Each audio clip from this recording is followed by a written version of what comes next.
Headline. All right, let me get to this headline here. Huge deficit.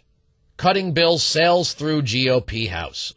Defying a veto threat, the Republican-controlled House voted Tuesday night to slice the federal budget by $6 trillion and require a constitutional balanced amendment to be sent to the states in exchange for averting a threatened August 2nd default.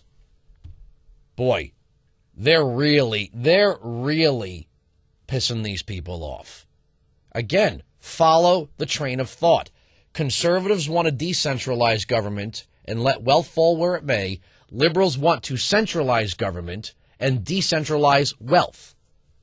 They want to decide where wealth is going to be, who's going to have it, and what one must do to achieve it. It can't just be that the government will let the market buy what it wants, work where it wants, educate where it wants, and things will happen organically on their own. It's got to be orchestrated. We got to have really smart people in a room picking and choosing, making decisions. Everything's got to be on paper. Everything's got to be vetted. Everything's got to be decided upon by committees seeking consensus. It can't just be let it be. You know what's funny about damn the man and question authority? All of the people that ran around saying that for generations are now saying, well, don't question authority, because now that we're the authority, we know what's best. We know how to orchestrate and control the greater good. It's like saying we know how to plan for spontaneity. Let us plan your spontaneous life.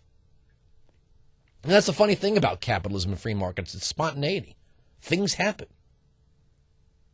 We're surprised. We're bewildered. Things just happen. But yet, what they want is for the government to decide what happens. Here are the products that will be on the market. Here are the services that will be on the market. Here are the jobs that will be available. Here are the places to send your kids to school. Here, we're so smart. We can conjure up plans for 309 million people and it'll all work out. Let me give you some more theory here. When the government says, let us solve the problem, the first thing should be, how many problems have government solved? How many problems have the federal government solved? And if they've solved the problem, why do they maintain control over the entity that was once the source of the problem? In other words, if we had a time in this country where people just didn't have the ability to plan for retirement, and that was a problem, and then we passed the Social Security Act, well, now we have pensions, 401ks, IRAs. We have a whole host of financial products and services available to every single person working in this country, whether it's a pension or whether it's an online trading account, whereby which you could take a capital gain and put it towards your retirement. There's no longer the need for the government to run a retirement program. There is no need for Social Security. There is need to be secure in retirement, but there's no need for the government to run it. If liberals want to say, look, back in the day, there was the problem, and we solved the problem, so now we're going to get out. That never happens. Think about the life of an activist. You know what gay marriage is going to do in this country? I'm going to tell you one thing that you haven't even thought of. You have people in the state of New York whose entire life is being an activist to gay marriage. If you've lived your life for the past 10 years, 10, 15 years, ever since getting your liberal arts degree or your law school degree, now that there's gay marriage in New York, what are you going to do? Are you going to pick up and leave New York for New Jersey to be an activist there? You're going to go to Colorado to be an activist there? Okay, what if all 50 states give in to gay marriage? What do you do with yourself? Do you give up being an activist? Well, that's all that you are. So you have to find a new cause. In other words, you don't give up and go away. You solve the problem. Gays can marry. Now get the hell out of our face. The problem of retirement has been solved in this country. There's 1,000,001 ways to plan from retirement, from simply putting aside a percentage of your income, to buying precious metals, to stocks, bonds, and investments, to 401ks, IRAs, mutual funds, to company pensions or union pensions. It's not like, how the hell am I going to retire? What am I going to do? The population is more savvy, it's more educated, it's more technologically advanced. The problem has been solved, but the government has not relinquished control. It still maintains Social Security, and it's never, ever going to give that up. It's, to quote Charlton Heston, you can take it from my cold, dead fingers. You can have the Social Security Administration when you pry it from my cold, dead fingers. That's the united message from Washington. Where else do you see the government solving problems? 9 out of 10 times the government creates more problems than it solves. It might solve one problem by causing 9 other ones. And here's the worst part. When it fails to solve the problem, it demands more authority and more revenue. Well, we can't run the schools in this city. The problem is they're underfunded. No matter what the figure is, it's always underfunded. If Bill Gates walked into the New York City school chancellor's office and said, I'm going to give you $1 billion. You know, I'm going to give you $5 billion. The New York City schools would still be crumbling. It would still be underfunded. You can give the LA United School District $5 billion and they would still fail. Why? Because they're the LA United School District. That's why. Whenever the government fails to solve a problem, it demands even more authority over the problem.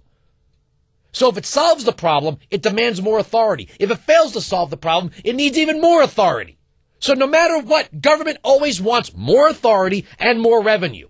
And when people start saying, hey, wait a second, maybe we ought to start letting the states in on this one, or pushing back the federal tax rate so the states can pick up that revenue and decide what's best for the state, because what's needed in Florida is very different than what's needed in North Dakota. Maybe the state of Florida will agree with Obama and say, you know what we need is a high-speed rail between Tampa and Orlando. Chances are they wouldn't. But if the government says, we need high-speed rail in every state, maybe, just maybe, it's an overkill in a place like North Dakota. Not to insult the people of North Dakota, but maybe high-speed rail all over North Dakota is an overkill. But so what? It creates jobs.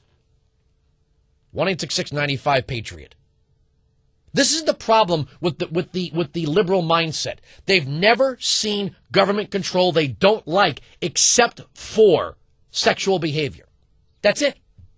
It's the only place, that's the only sacred cow a liberal has is sexual behavior. And let me tell you something. If they start running the healthcare system, they're going to have to slaughter that sacred cow. Because you just wait. If you think that cigarette smoking and if you think obesity is going to drive up healthcare costs, you just wait. You just wait until everybody has free insurance and they say to themselves, well, if I get AIDS, whoop-de-doo, the government will pay for me. And that's not just homosexuals. Once they realize that the cost of obesity is dwarfed by HIV and AIDS, they're going to have to start carving into your sexual behavior. But what's the answer on that one? The problem isn't the behavior, it's lack of understanding. Who the hell doesn't know how AIDS is spread in this country? Seriously. Well, I didn't know I'd get it that way. Really? 1-866-95-PATRIOT. It's fascinating. Back to this article, now that I've gone on that little tangent.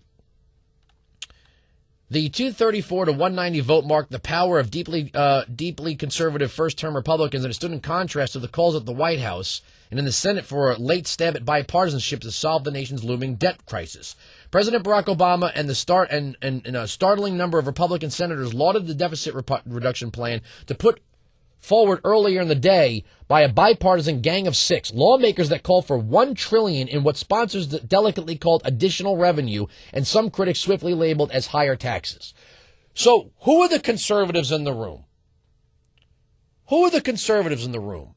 What do Democrats want? They want higher taxes. What else do Democrats want? They want to raise the debt ceiling. Okay, well, if the Republicans in the room are agreeing to $1 trillion in air fingers, quote, additional revenue, where does revenue to the government come from?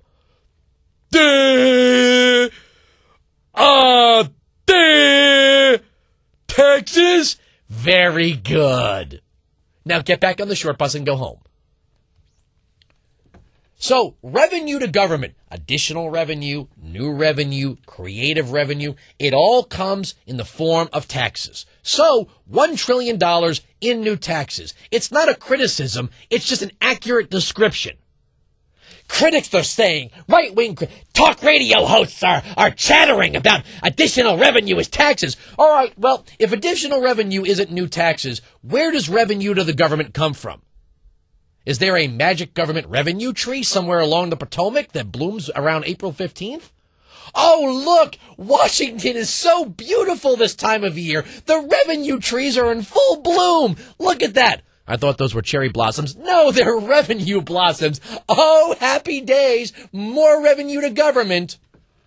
So unless the Potomac River is lined with revenue trees, revenue comes from taxes. So $1 trillion in new revenue means $1 trillion in new taxes. And since 47% are not paying those taxes, the other 53 have to pay more. Oh, wait, there's more. They also get to raise the debt ceiling. So who the hell is the conservative in the room? The answer is there isn't one.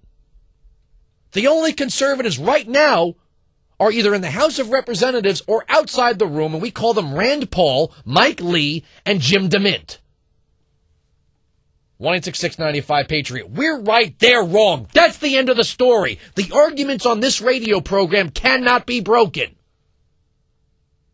Capitalism is boss. Sirius XM Patriot.